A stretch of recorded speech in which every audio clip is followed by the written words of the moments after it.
Well, I see a lot of folks here are interested in magic. And this interest has been rather general for a long time. You may probably remember that in about 87 or 6, there came out a new version of the Holy Bible to be read in churches. And in that new edition, this new one just out, it states very firmly that 3 astrologers saw his star and came to venerate him. Now this is going to be a blow to somebody, but not much, I don't think. It's really more important to save the civilization than it is to quibble.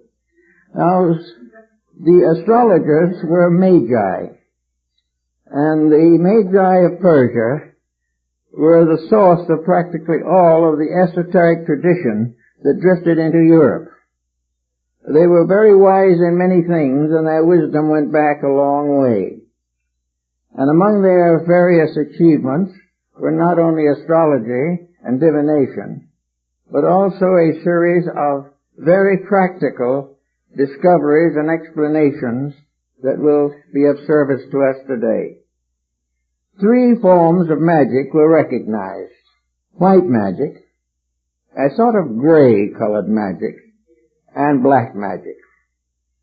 The Magi of Persia were essentially white magicians. They used their arts and their wisdom and their skills for the service of humanity. But like most ancient nations, they had their problems. In the old days, the contact of the human being with his environment was very hazardous. There was no philosophical background to depend on, no regulated theology to lean upon. Each individual had to face the problems of life with whatever courage or insight he possessed. And early in the development of early civilizations, there came around the idea of a medicine priest, a priestly clan, which is perhaps best known for its part in the development of the American Indian structure in North America. It was recognized that there were holy people born with a peculiar gift of some kind, and these holy ones became priests. Now, they were not priests as we would know them now. They were not ordained to a ministry or something. They were priests because they could talk with the olds, or with the spirits, or they could see things that others couldn't see, or they could find out where the buffalo were. Such a one was Sitting Bull, who was a medicine priest for his entire lifetime, practically. And all that time he lived as one small tribe, and he predicted for them, and he worked with their sick, and he prepared them for their journey into the afterlife. He even went with them, according to legends, and helped them to make the crossing to that world beyond, where the campfires are in the sky, stars.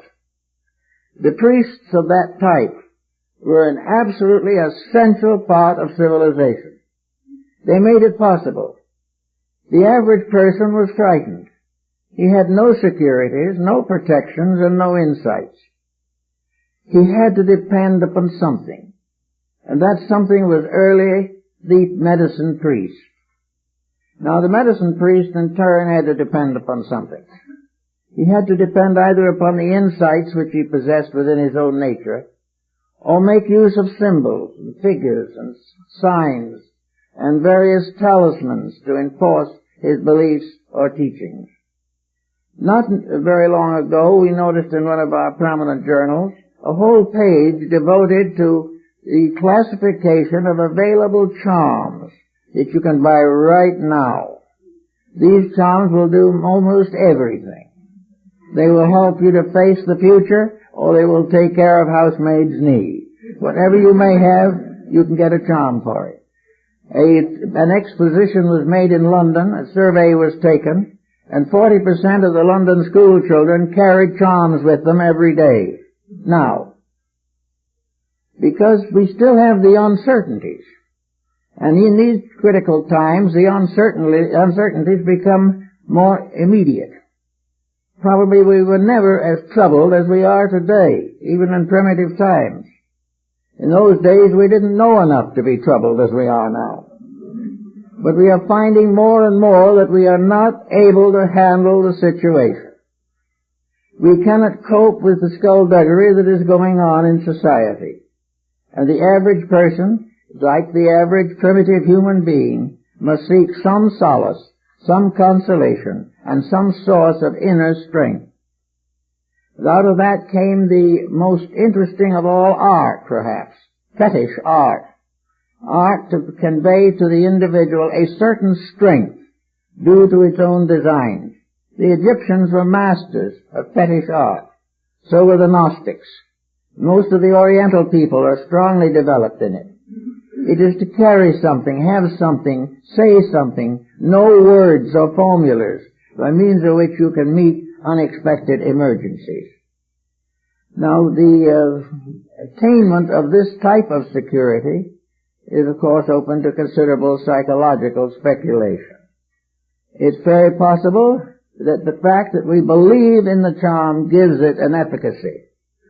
That we believe in it and we gain a strength from our believing. We support a weakness in our own nature and are able to face things a little better or a little more securely than we could without this symbolical help. Now, objects around the people of old days were used for making such charms. The turquoise charms of the American and Central American Indians also drifted into Tibet and were used for all types of medical, spiritual, ethical problems. We also noticed another peculiarity. Nothing in its native state is magical. It has to have something done to it so that it becomes something different.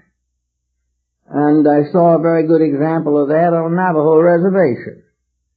Two little stones, about the size of a nickel each, were very pretty little stones. The children played with them. But then came the time when something was necessary. A new charm had to be fashioned. So the two little stones were laid one on top of the other, and a loop of rawhide was put around to hold them together. Immediately they were not two little stones anymore.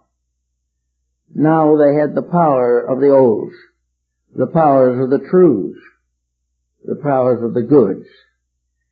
By carrying that little charm around, you gain some kind of spiritual strength or consolation.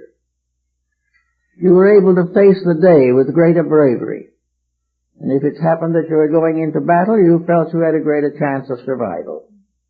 Charms of this kind and fetishes were very, very common in Europe. In the days of the great Crusades, there were a great many pilgrims that went to the Far East and Near East in search of religious consolation. All the way along the line there were dangers. And many of these pilgrims wore symbolic forms or figures in their hats to protect them. First they began by using gold or silver medals attached to the hat. But many of them were held up and killed for the gold medals. So they became finally merely paper symbols. But if you had that on your hat, you had a better chance of getting to Jerusalem. And you probably had no actually better chance. But you approached life with a greater positive sense of strength. So the charm and the fetish were strength symbols. They helped us to go on and do things we did not believe to be possible. In medicine, it's the placebo. It is a little capsule of nothing but ground white flour. If you take it, it'll cure all kinds of diseases that you do not have. You think you have them? This helps you. Everywhere there is a magical value in the unknown. There is something that, if you can visualize it as useful or helpful, can do wonderful things. This is the secret of holy relics. No one knows how efficacious they really are, but that they have resulted in miraculous circumstances cannot be denied. We do not know just how the healings of Lourdes and Saint-Anne-de-Beaupré are achieved, but certainly the belief is important. The charm, their symbolism, the prayer, and a physical action to make all these things into one pattern gives the individual a strength that he does not otherwise possess. Now, white magic in its essential form must be virtuous. White magic is that which serves without hurting. It is that which accomplishes good and is never used for any other purpose. White magic is the use of the powers of life, the powers of nature, and even the ordinary faculties of the mind for the perpetuation of constructive imagery. It is necessary, therefore, that all white magic, in order to retain its nature, must be backed by a strong moral character. This is something that has been very common throughout Asia, where most of the dedicated mendicants, the holy men, have achieved a kind of white magic by gaining complete control over their own minds, their own emotions, or their own actions. These people, to remain white magicians, would under no condition pervert, corrupt, or compromise the principles which they hold sacred. Therefore, a life dedicated to certain spiritual principles gains also a strength. And this strength can be considered as magical, because it involves faculties that cannot be completely classified.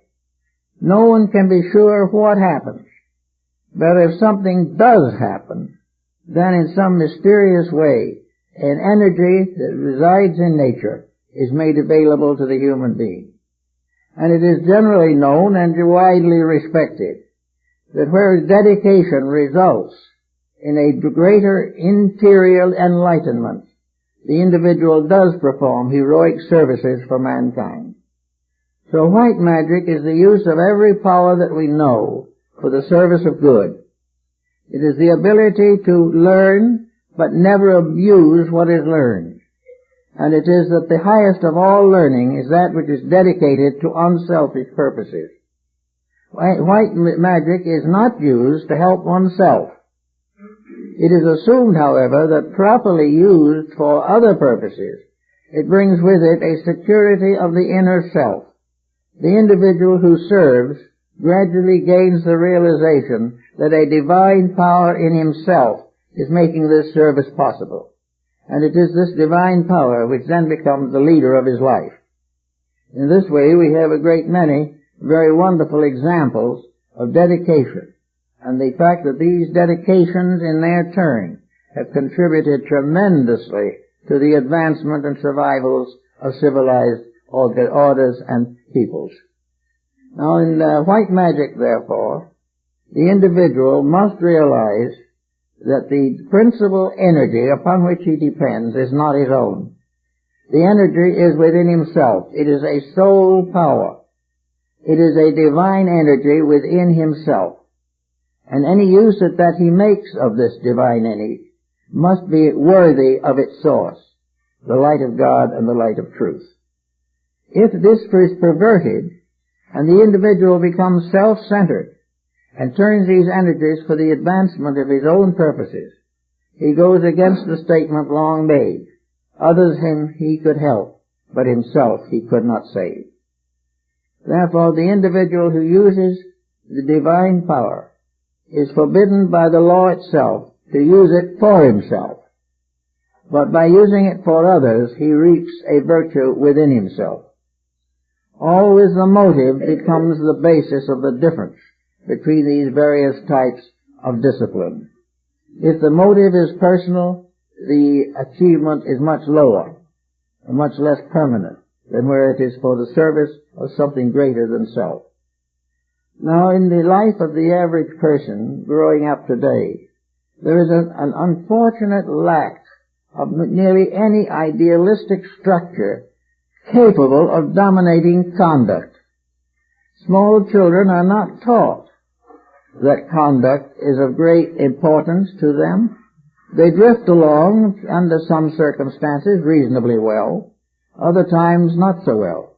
Some are miserably neglected and left to develop the best they can. The condition of children today is very poor, generally speaking. On the other hand, the individual, the parent, should understand the responsibilities of his own office. A parent who leaves children to be neglected is injuring himself far more than he could possibly do by some obvious act of delinquency. We have to use the divine powers that are given to us to serve the divine needs of our fellow men. We must use them as they were intended to be used, not to make life more comfortable for ourselves, but to make life more important for those in great need. We have today a world in great need. We have hundreds of millions of people on the verge of starvation. Therefore, it becomes particularly unfortunate in these days to use the needs, sorrows, miseries, and sufferings of other people as the basis of improving our own economic condition. This is not good white magic. White magic is also the development of the love principle. Actually, as Plato pointed out, the end of all wisdom is to understand faith. It is to understand the real, deep relationship between the human being and his Creator. And this relationship is divine love. And this divine love is transmitted from generation to generation and from level to level of culture to become the basis of personal and impersonal affection. There is love of God, love of country, love of beauty, love of family. There are all kinds of affection, but they are all, to a measure, magical. Love is one of the great magical powers because it transforms the individual in whom it is real. When we really love someone, we cannot abuse them, we cannot cheat them, we cannot do things to them which will be to their detriment. Therefore, love carries with it sacrifice for a cause, sacrifice for a loved person, sacrifice for love of God, sacrifice for love of country. Always love is unselfish. And as far as it is unselfish, it is white magic. If it becomes selfish, it turns gray, and if it is selfish enough, it will turn black. But in the normal, proper way of things, it should be just a little off-white. Occasionally, we can be excused for a minor slip into something of a personal nature, maybe a little too much so. But for the benefit of the world in general, a person who loves truly is an asset to his world and is strengthening himself above any discipline that he might take to improve his character. So we have now the basis of white magic: service, sacrifice, and dedication. We have the individual using the power of God for the good of man, using the mysterious resources of the universe to make life happier and safer for those who live with us and for those who come after us. This means that a true white magic has to be the result of a considerable internal insight. The individual must really and surely believe that the energies, resources, powers, and integrities that he possesses were given to him to use for a common cause. He is to be better not for his own sake alone, but for the world in which he lives. And if he becomes better, his world immediately improves. There is a mysterious magic here also. The complainer always lives in a poor world. But as he rises above his own limitations and transmutes his own attitudes, he suddenly finds the world is a lot better than he thought it was. Always white magic is the power to see good and to grow and to do things more effectively for the sake of humanity in general. Now we go to the opposite end of this and see what we can do with black magic. Black magic is another factor we've had with us from the time of the Greeks, Romans, Persians, and Hindus. Black magic has always been a source of fear, a source of dread. It has controlled people by terrorizing them. It has controlled individuals by threatening them with psychic forces or for psychic disasters. At one time I knew a case in which an individual was nearly frightened to death because he belonged to an organization which he finally discovered was not what it ought to be, and he asked to resign and decided to resign. and he was told by a member of the organization that if he tried to resign or left them, he would be magically destroyed. He survived it, but it was a bad time for a while. Sorcery is also black magic.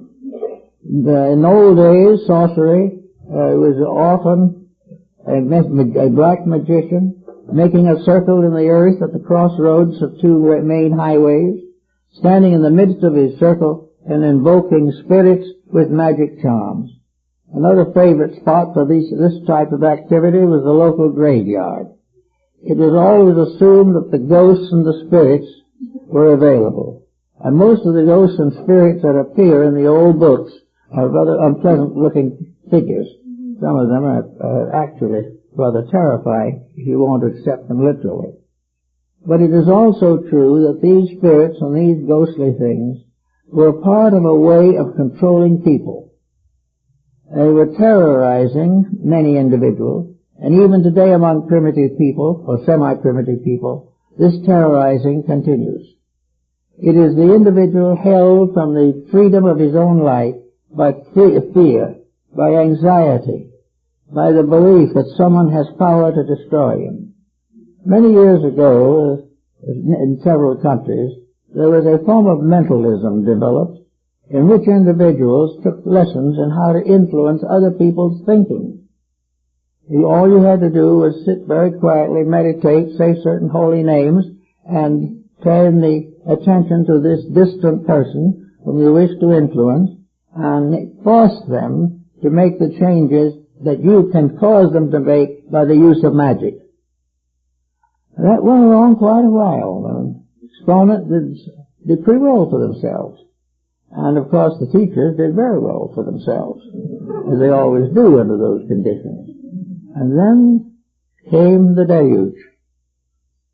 Suddenly, these people who were out influencing others realized that others could be influencing them at the same time. That was all different. We wish to influence other people to do what we want, but we didn't want them to influence us to do what they want. And so that whole group of nervous breakdowns resulted, in which individuals were frightened to death that others were using on them what they had been trying to use on each other. So this gradually faded out. It wasn't so good anymore. It became obvious that all over-influence can work both ways. And when it starts to work in reverse, it loses its interest, but becomes a source of greater fear and anxiety. Black magic is represented in a heavy literature called grimoires. These are little penny productions, most of them forgeries, accredited to great teachers of the past. One is the grimoire of St. Augustine, another is the grimoire of St. Thomas Aquinas, then there is a grimoire of Aristotle. All different names of famous people have been put on books made up of funny magical characters that don't spell anything and in languages nobody can read, but were supposed to carry charms for the control of spirits. And in the black magic societies, it was assumed that there was an infernal equivalent to the divine hierarchy. As there was a god, though there was a devil. As this god was served by all kinds of angels and archangels and thrones and dominations and powers, so the infernal god was served by all forms of evil beings. And one such evil being, of course, is the hero in Faust's story about Mephistopheles. But anyway, these evil spirits became a hierarchy, and lessons were given in it, and in doing these things, and many famous people are believed to have signed pacts with fallen angels to have all the powers of the world for a certain length of time, and they lose their own souls. One who signed such a pact, according to pretty solid tradition at least, was Oliver Cromwell. And the pact ended on a certain day, and so did he. So that all these things are part of a great cycle of mystery. Now, black magic is dedicated to the concept of power without retribution.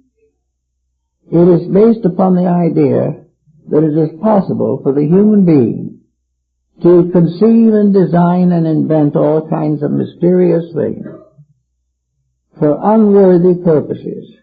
It is possible for him to gather wealth by unfair action. And always with these things were little scribbles, little lines of mysterious characters in Greek or Hebrew or Senzar or Phoenician or something that nobody could read. Now this kind of brings something to mind that we don't think of very much. What are the great magical alphabets of today? Mathematics. All those formulas on the blackboards, on the institutes of technology, are mysterious abracadabra, understood only by those who have been students of the subject. But out of these strange combinations of figures, numbers, various variations, come all kinds of strange things. From the studies of physics and biology and chemistry, there has developed a tremendous number of very strange and not necessarily very wonderful things. Remember now that the motive is the purpose, is the principal factor. Where a thing is done to help mankind, it is right. Where it is done to profit only individuals, or is made to damage some at the expense of others, it is black magic, regardless of whether it is on the level of banking or on the level of agriculture. Motive lies behind everything. If the motive is not basically good, then the individual gets into trouble. Many years ago, I was talking by a physicist from the University of Berkeley on their researches in nuclear weaponry. And I asked him how he slept at night as being part of this program. And he said very simply, he said, well, we don't have no responsibility. We invent, we don't use. If we invent it and somebody else abuses it, it's their fault, not ours. If they want to use it for war instead of for peace, we can't help it. The possibility of preventing it in the first place never occurred to him. But years ago, several prominent physicists retired rather than to go on into the type of armament that is based upon those funny little figures that look almost exactly like some of the magical characters in the black magical books of the Middle Ages. So here we have now skill. We have the ability to invent. And we think of progress in terms of invention. We are so proud of landing somebody on the moon that we can hardly wait to get them onto Mercury. We are so proud of the television that we never give a thought as to what comes over it. We are very proud of the nuclear fission and all that has to do with it. Now we're gaining an inordinate pride over all these computers that we are using for one purpose or another. Nobody, however, gives any thought to the misuse of these things. Once they are invented, you can't take it back. The Egyptians and the Greeks had a lot of knowledge of these subjects, but they gave this knowledge only to initiated members of their esoteric bodies. And they held those initiates under the strongest obligation. One single slip of the tongue could cost the initiate his life if he was dedicated to the service of the temple. For in antiquity, it wasn't what you discovered, it's how you used it that determined what kind of a person you are.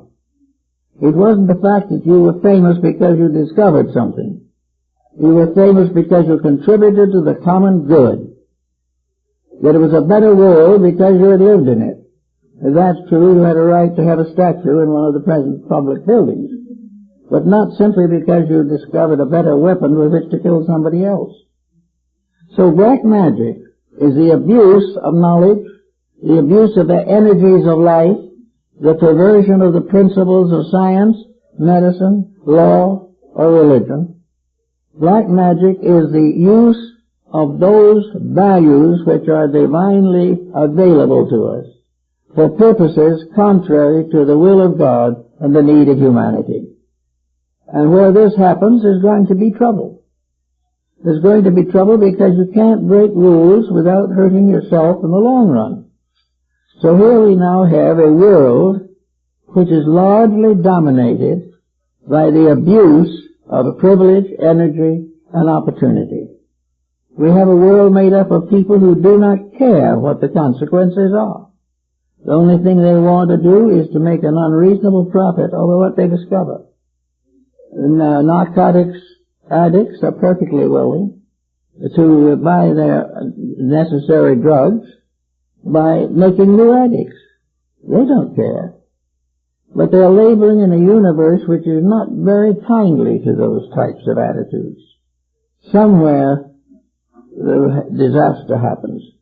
We cannot abuse privileges without ultimately suffering physically, morally, mentally, spiritually, and also bringing down our own civilizations in ruin.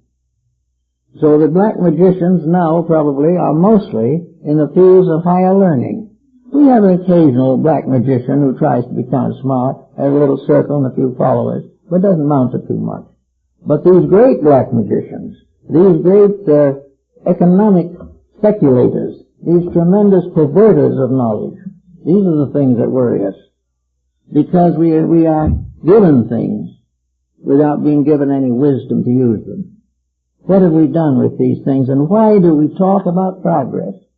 Why do we say that we are the highest intelligent creation that ever existed? Simply because we are scattering death about the world. Why do we insist upon thinking that there is no responsibility for our conduct? It may be true that the laws of the nation cannot reach us, but the universal law will not forget us. And when the time comes, it will do what is necessary to correct some of this condition.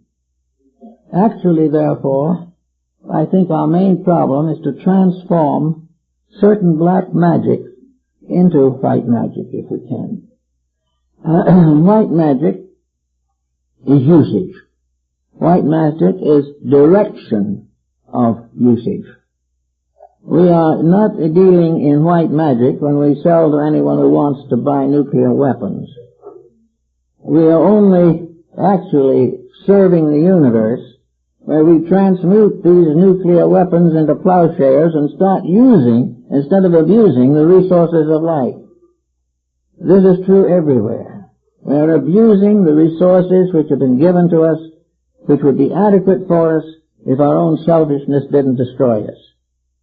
So black magic, in fact and reality, is the use of power to hurt. It is the use of position to enslave. It is to use education as an instrument of industry rather than enlightenment. It is a country which passes laws that are inappropriate to the needs of the people. And most of all, it is an example which we give to those around us of the abuse of divine privileges. Just as a neglected human being is a blot upon the memory of nature, so this constant abuse and misuse is a constant cause of sorrow and misery to all concerned. White magic is use. Gray magic is, say, misuse. Black magic is abuse.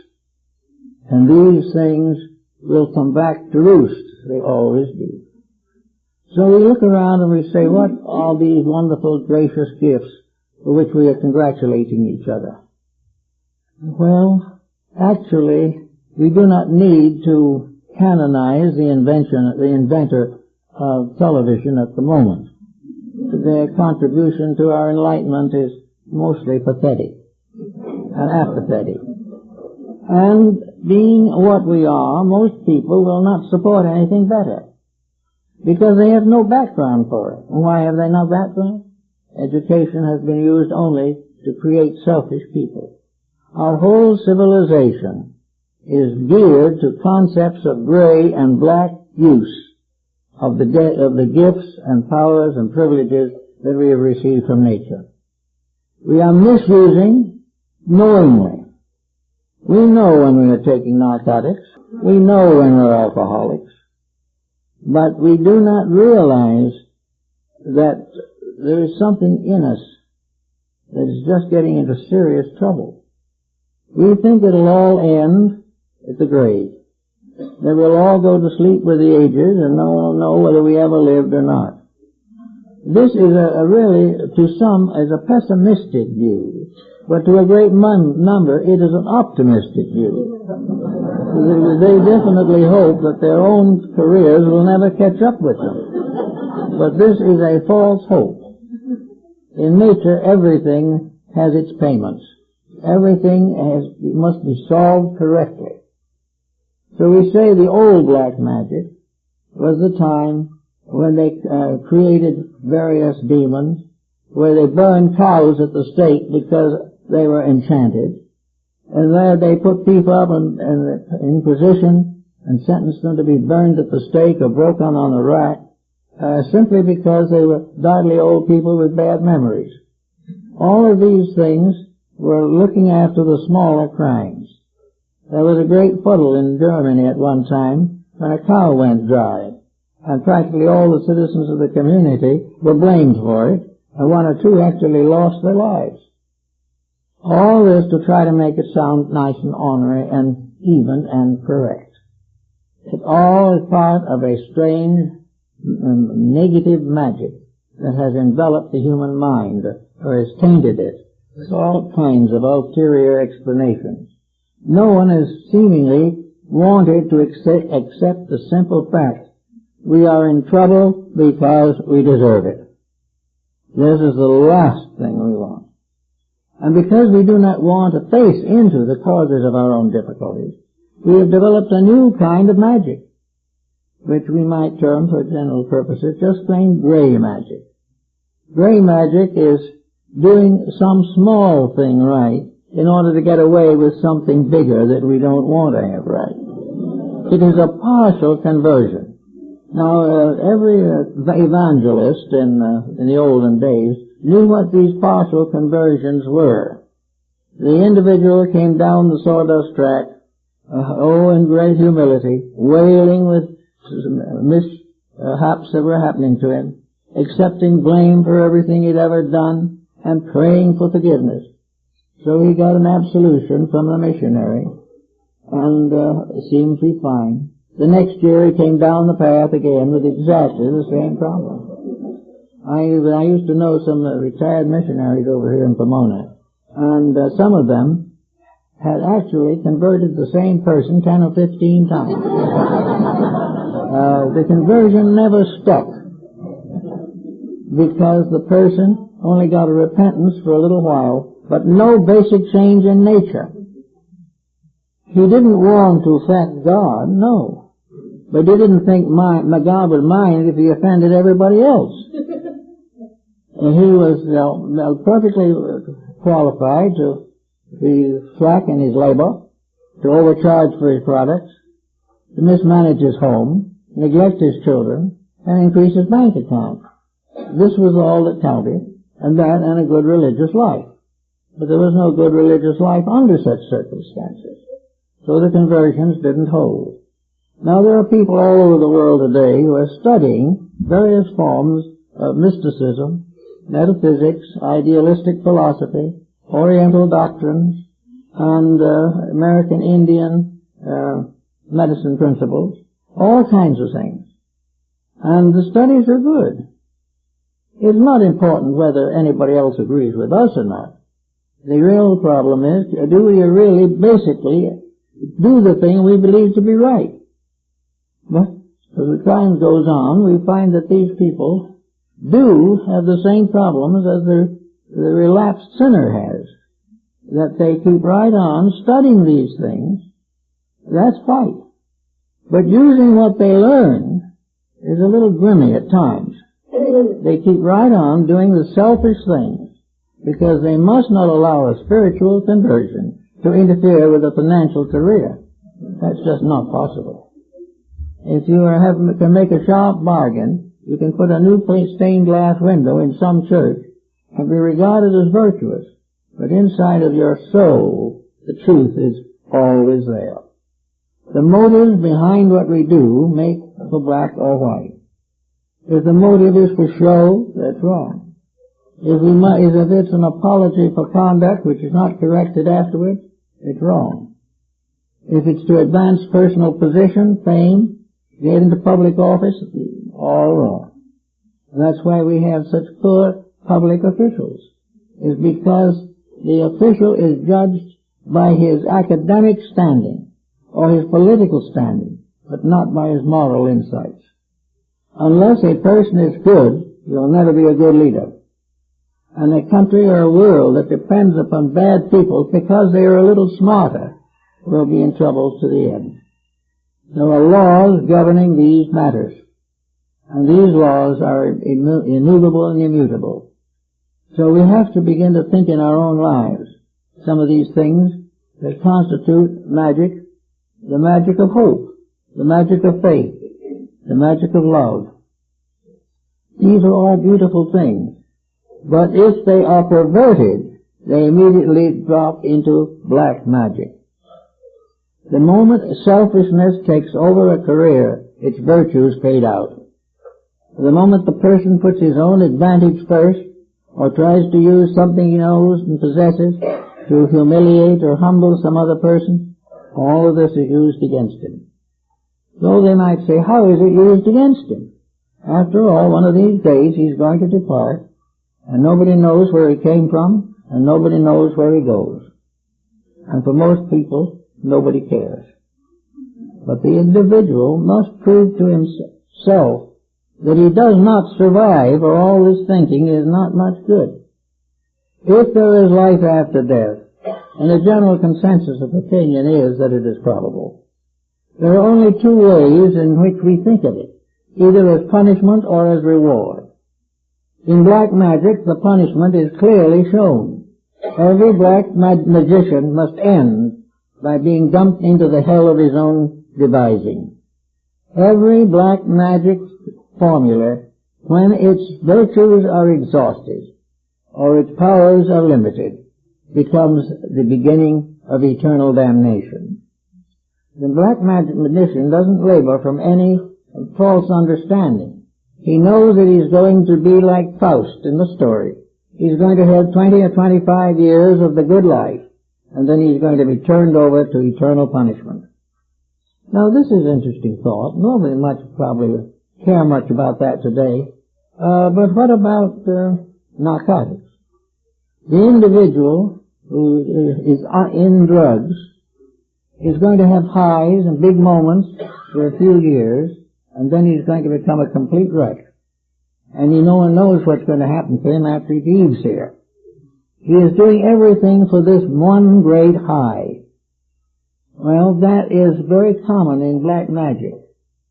The success of the moment, the wealthy marriage, the big settlement, the tremendous raise of price of values, all these things are the big highs for which nearly everyone works.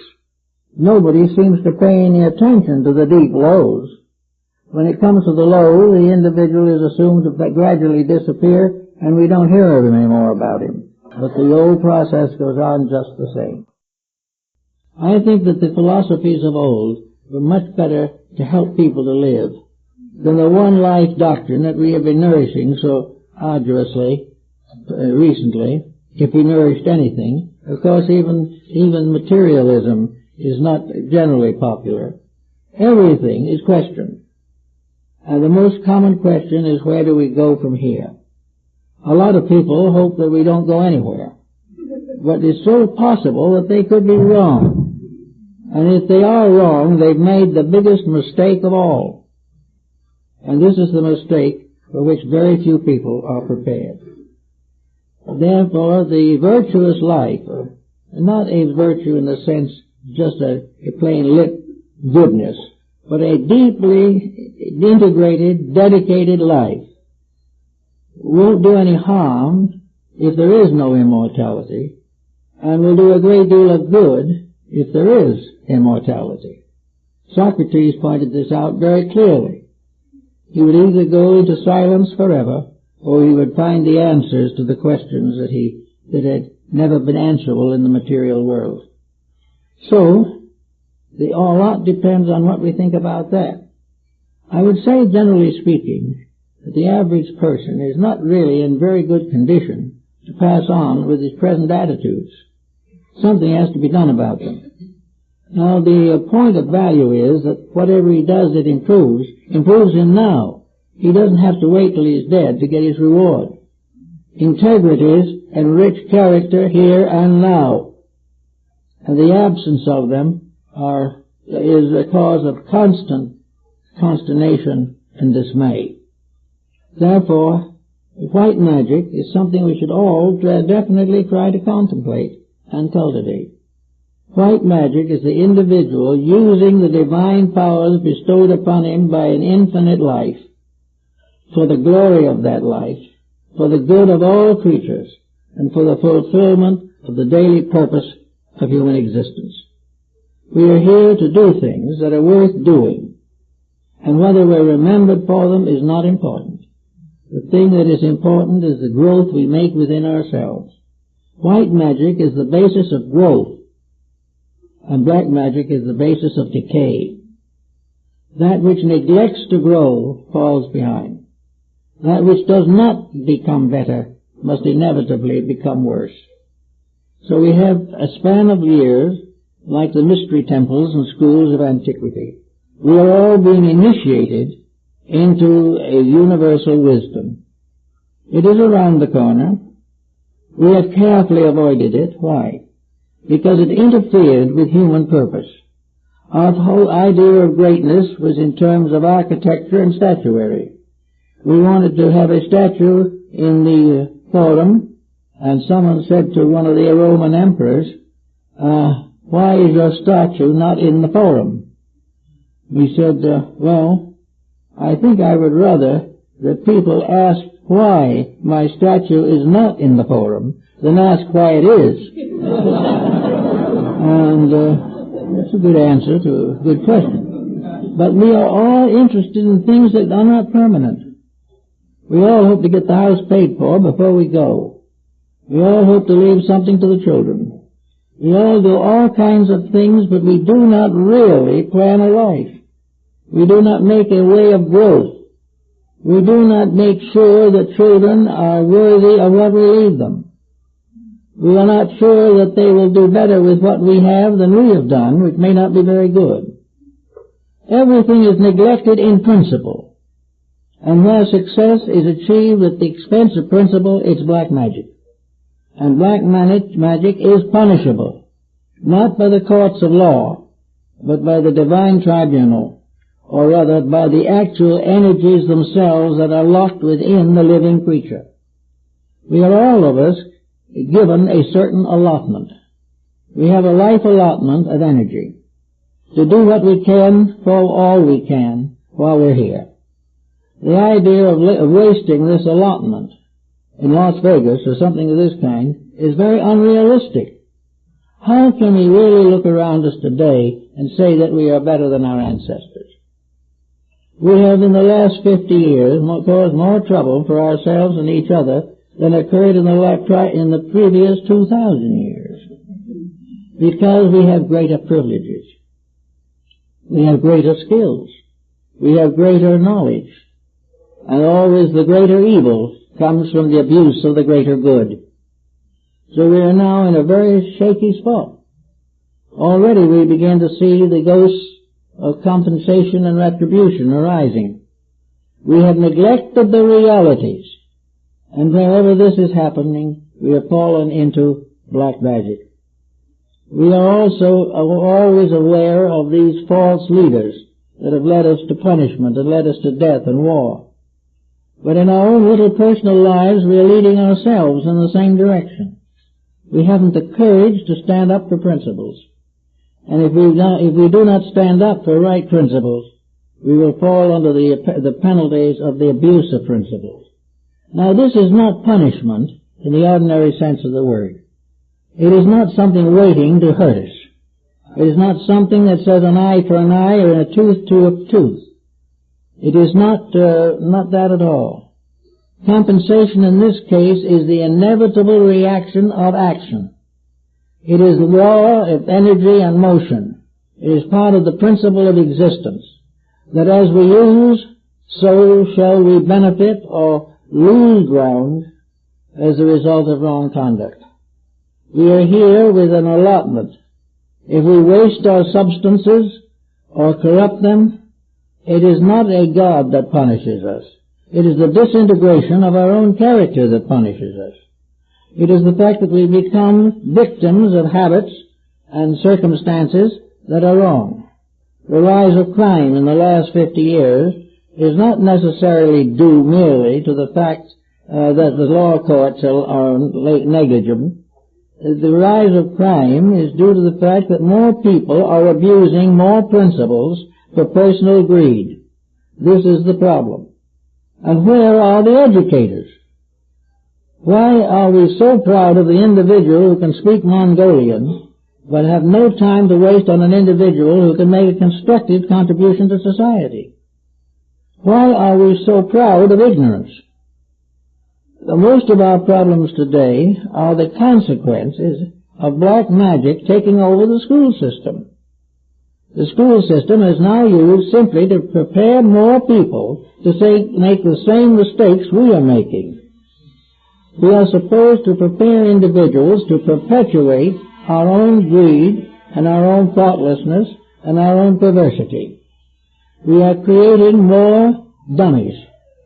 And as a result of that, these young people, having no education, turn around and fall into every imaginable crime, which is not because they are necessarily delinquent children, but because they have never received a proper share of the responsibilities of growing up. Now we can take this same symbolism and use it in connection with our own bodies. We can say that instead of our children, perhaps, we are talking now about our flesh and blood. We have to realize that we are responsible for the proper use of energies. There are things we can't prevent and there are things we can prevent. But in every case, the purpose of civilization is to find ways of doing it better. Now, this doesn't mean bigger computers. It does not mean bigger bombs. It means better use of constructive means to accomplish the growth of society.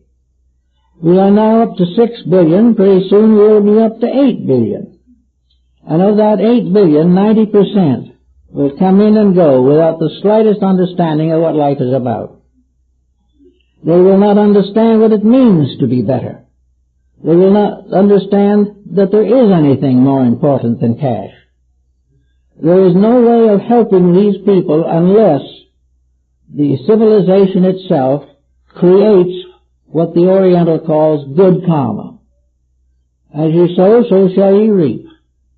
And man is in a condition where he is able to see, or should be able to see, that he's making a mess of things.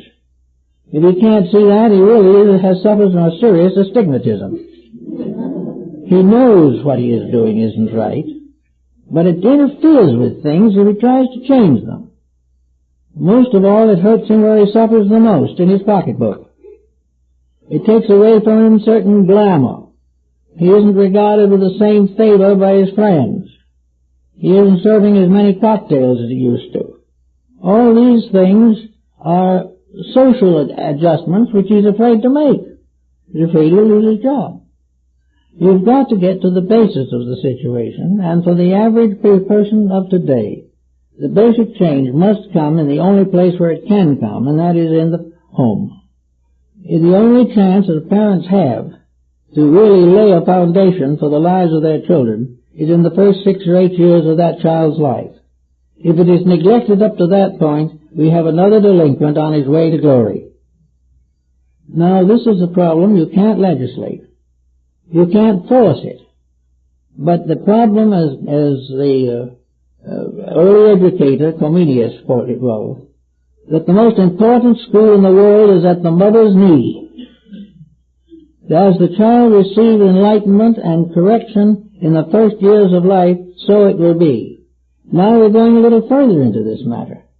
We're beginning to realize that this example goes back beyond birth. That the child begins to take on the world the moment it exists within the mother's womb. That all habits, attitudes, and ideas of the parents will affect the child long before it is born. This prenatal influence, as it is now generally referred to, is real.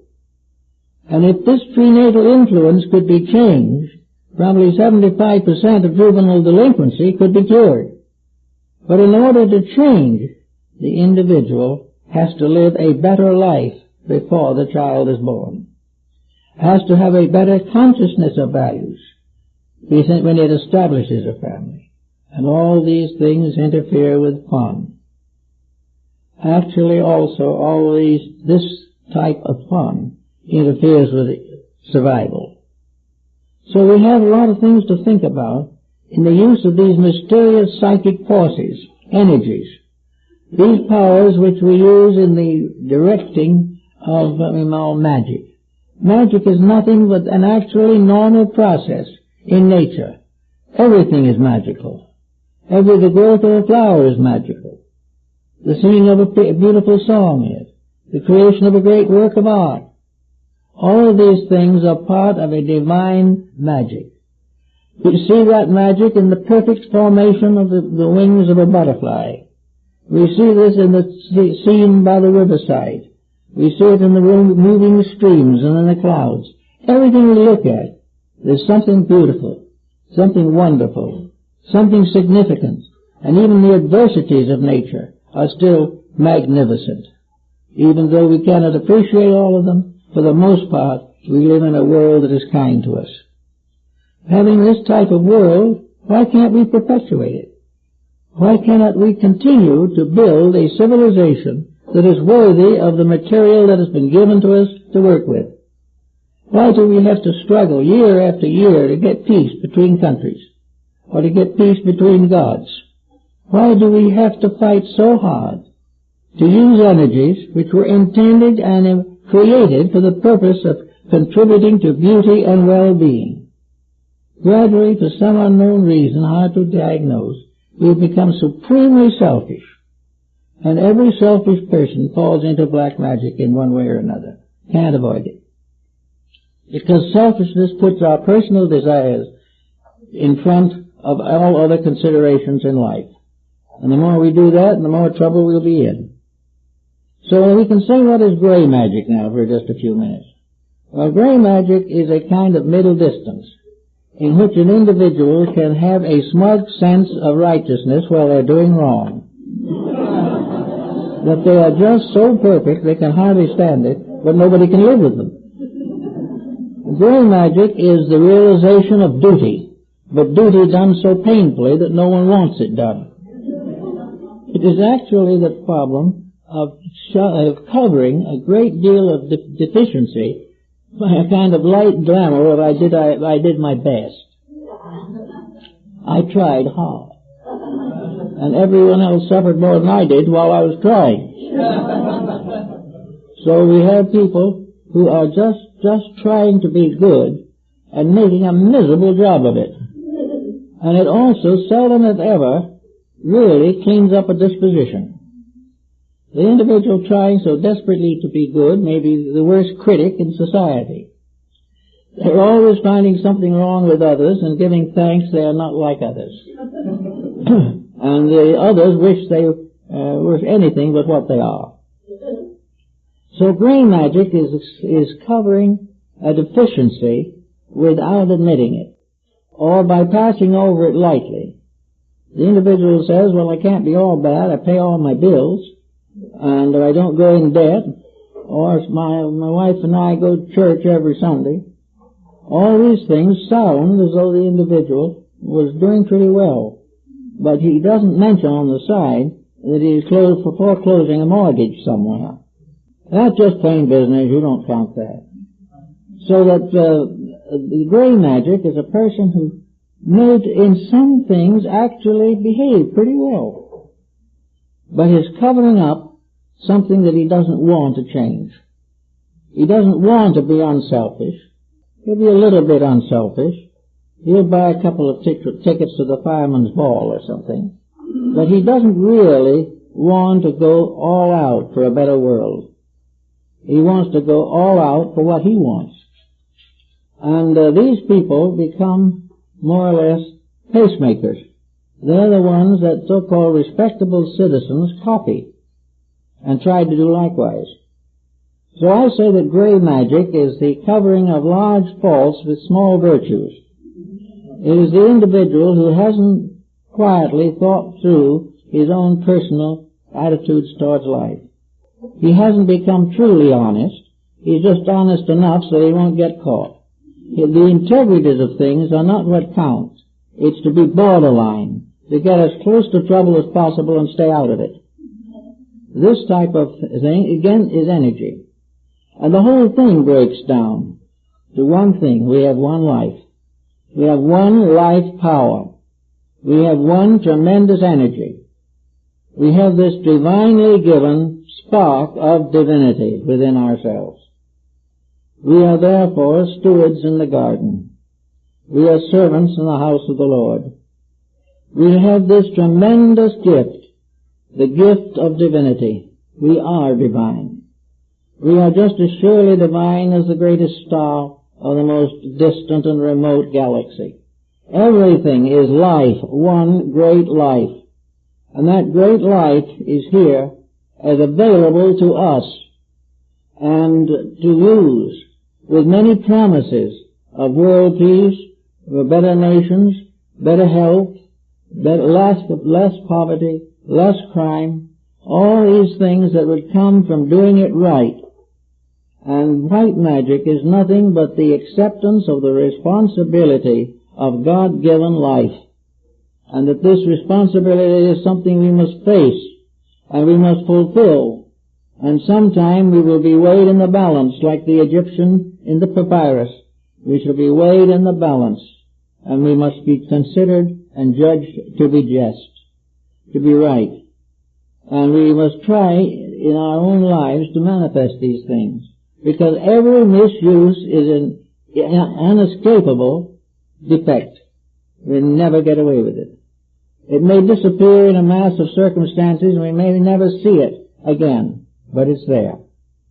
And the only way that we can do that is right is to build up our treasures where thieves cannot take them away.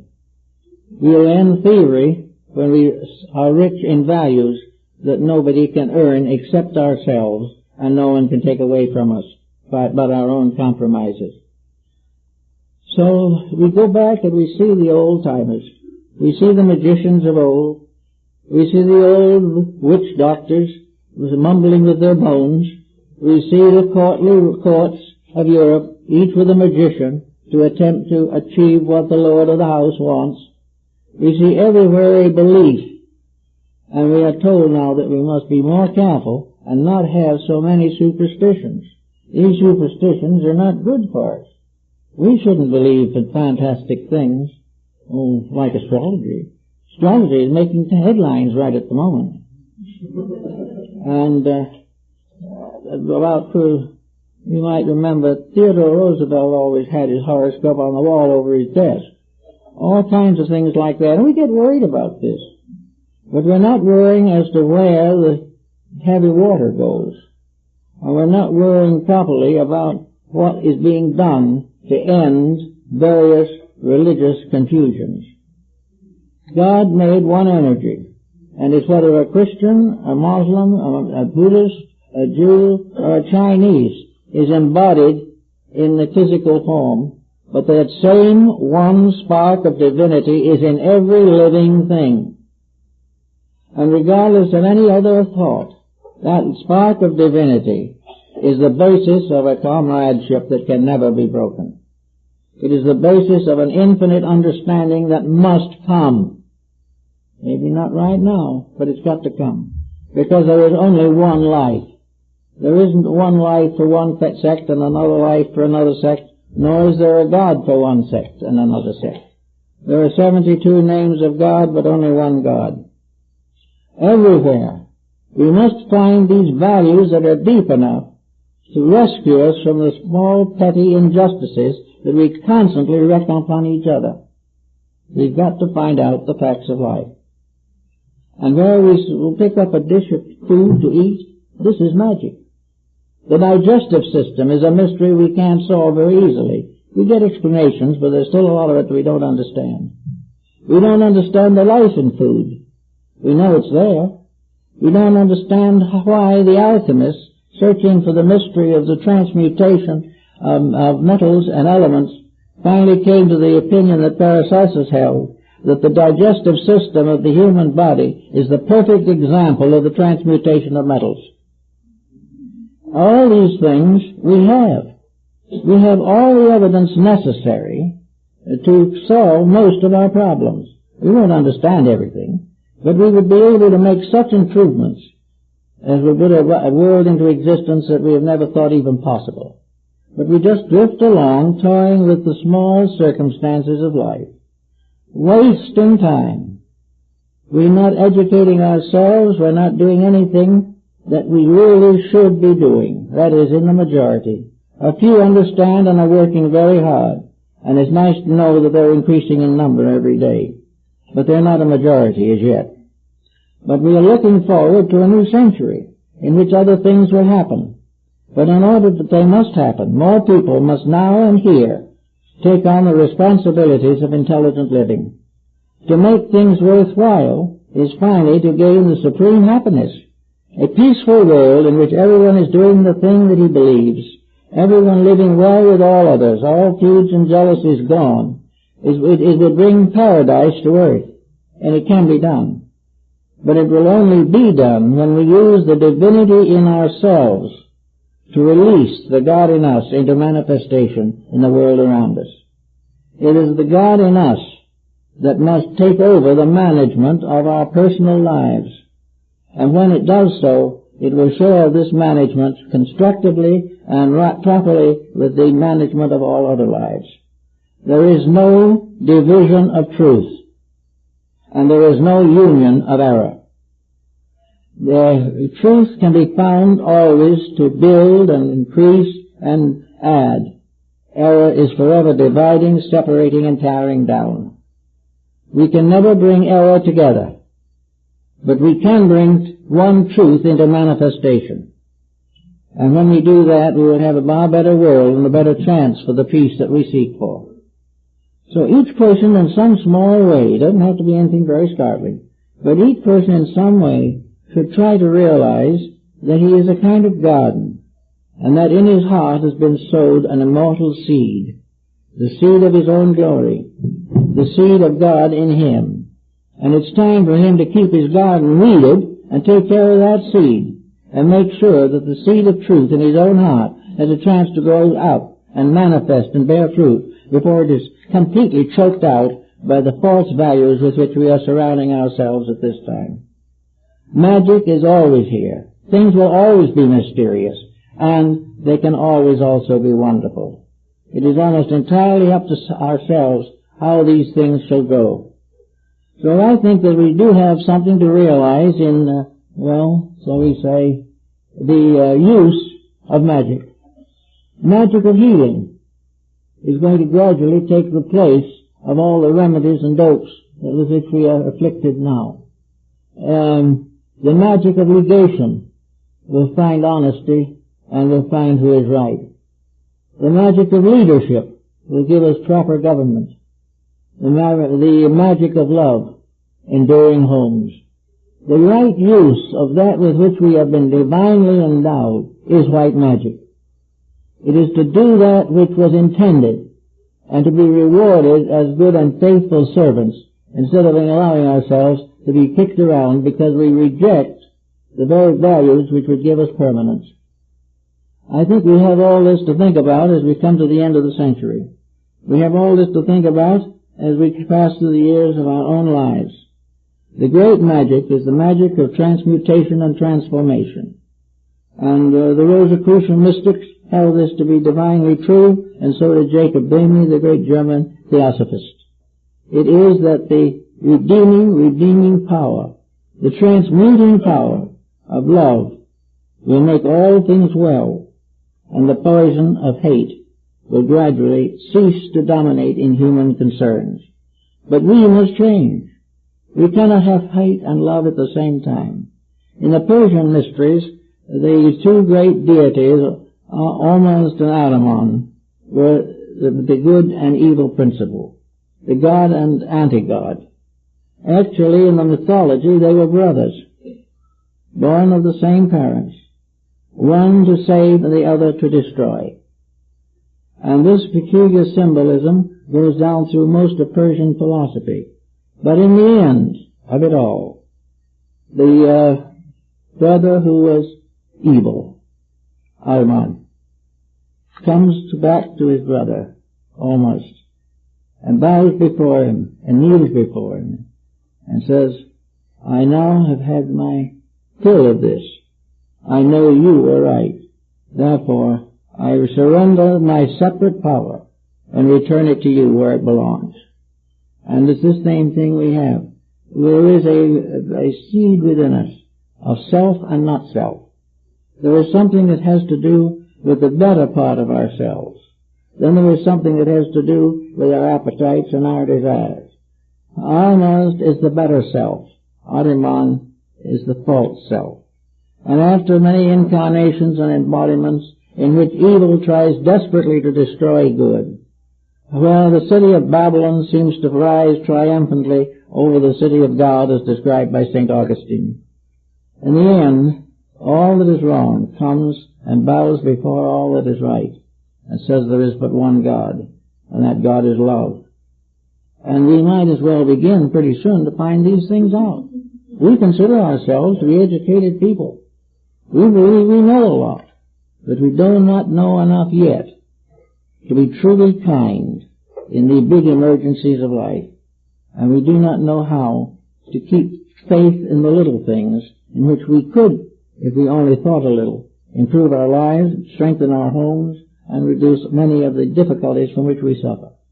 We could end waste. We could end privation. We could end all these things if we gave the divine spark that ensouls us the right to fulfill its purposes through the personalities which we call ourselves.